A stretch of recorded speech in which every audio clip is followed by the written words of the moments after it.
We've all been led to believe that 8 hours of sleep is the magic number, but this is far from the truth because there is no one size fits all when it comes to sleep. The question shouldn't be how many hours of sleep do I need? The question is, have I developed a strong sleep rhythm for myself? Or how can I develop one? The one thing you need to know about is your circadian rhythm, and you may know this as your body clock. This clock cycles roughly every 24 hours, and it is what is responsible for making you feel drowsy or alert. The body clock is reset every day by sunlight, and as darkness creeps in, we are programmed to start feeling drowsy. And this worked perfectly before electricity was invented. But now we are blessed with artificial light. Most of our circadian rhythms have totally been thrown off, which is why so many people struggle to sleep. If your circadian rhythm is not in check, you will struggle to sleep. It is as simple as that. So,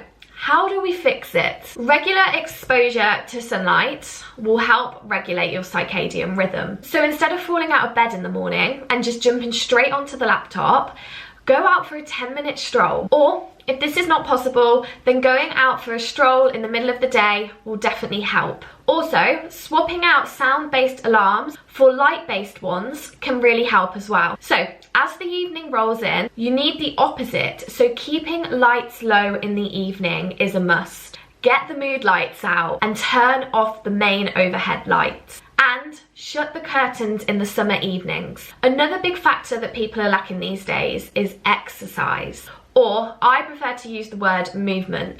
Increased activity through the day is crucial for sleep quality. This is because our bodies only require sleep if we are worn out. Sleep is used for rest, recovery, and repair. So if you haven't exercised your body enough throughout the day, your brain will have no reason to send you to sleep. Think of the last lazy day you had. You spent all day on the sofa, and then in the evening, you climb into bed, and your body just won't sleep. Your brain is just active. That's because you haven't justified a big old sleep. So, next, diet.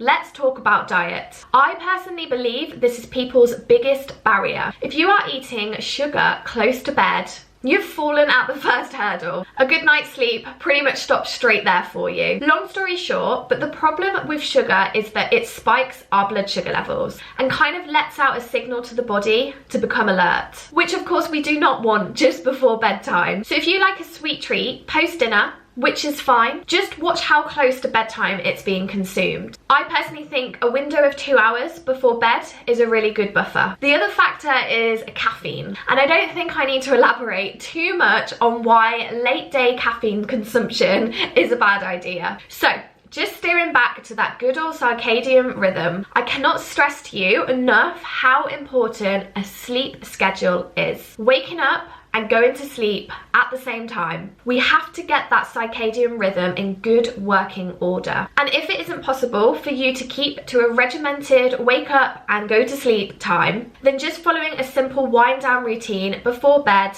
will definitely help. So remember, it's not about hours of sleep in bed. It's about a good quality sleep routine and a healthy body clock. So, stay tuned for my next video, which will be all about why sleep is so important for us. And it goes deeper than what first meets the eye.